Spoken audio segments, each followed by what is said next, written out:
Alright guys and gals, so we talked about why tempo running kicks ass, why it's going to help you in your training, the benefits it has. We talked about what tempo training is, basically the guidelines you want to adhere to. We sort of defined it as far as how we're going to use it in our programming.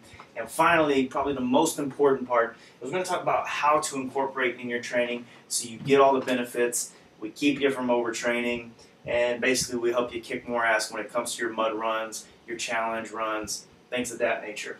So the first and foremost, start slow. You don't have to go out the first day and try to do 50 miles of tempo training with 400-meter repeats and 15-second rest periods and blah, blah, blah, blah, blah, blah. Start slow. This is a recovery training day. This isn't something that's a primary training day where we're trying to kick our asses, trying to have a high-intensity day, trying to go home feeling like crap. It's a recovery day. Keep that in mind. So what I recommend, one of your off days or one of your low-intensity days, whatever it may be, you guys should have at least 1 to 2 off days per week. Pick an off day and start slow, do some tempo training, okay?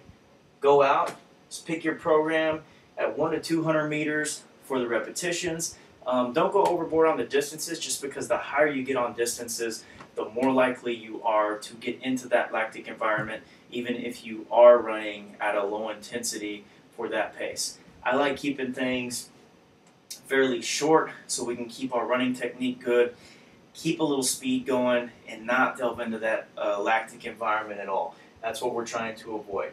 So start off with distances at 1 to 200 meters. Rest periods, keep them at 45 to 60 seconds to start off. Any lower, and again, you run the risk of getting into that lactic environment. Keeping them at 45 to 60 is basically a safe area where we can make sure that you're going to be improving the qualities you want you to improve, that you're going to be building up the anaerobic threshold versus testing it every workout, and that you're still in that recovery mode. Finally, starting off, keep the volume at 1,600 to 2,000 meters tops. You don't need to go any higher than that. You're going to think it's not going to do much for you because you guys are hardcore distance runners and you do this and you do that and the other. The low volume, again, this is a recovery day. We're going to be building what we want to build. Start slow to make sure you don't kill yourself, and then we'll build things up over time. So how do we incorporate this training over time? Because you're not going to want to stay at 1,600 to 2K forever. A, either decrease the rest by 5 seconds on each ensuing tempo training session. So you're keeping everything else the same, we're just decreasing the amount of rest for each set, and basically challenging your body to adapt to doing more work with less rest. Again, we're building up that anaerobic threshold.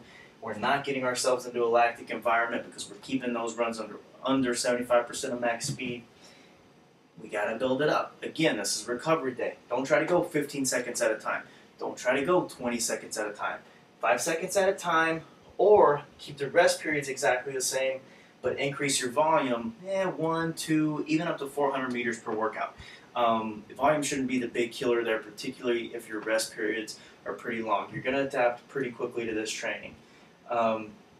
Another option that I like to incorporate as we start to get better at the tempo training and we get to where we're doing upwards of 2,500 to 3,000 meters at maybe 25-30 seconds rest in between reps, is to replace another off day with a lower volume tempo session.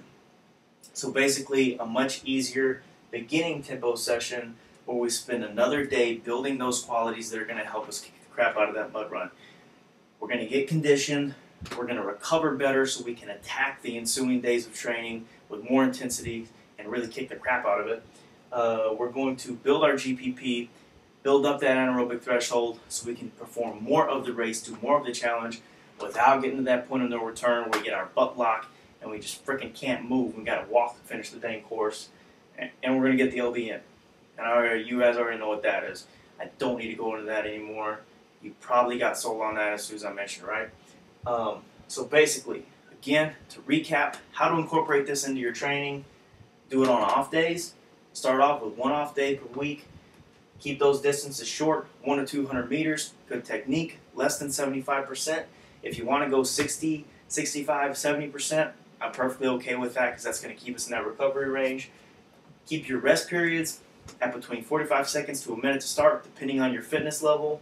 Total volume, 1600 to 2K, and then build that up gradually over time. And just do one improvement at a time. You guys don't need to be super heroes with tempo because it's recovery, okay? Your other training, your primary training days are what's going to get you really where you want to go.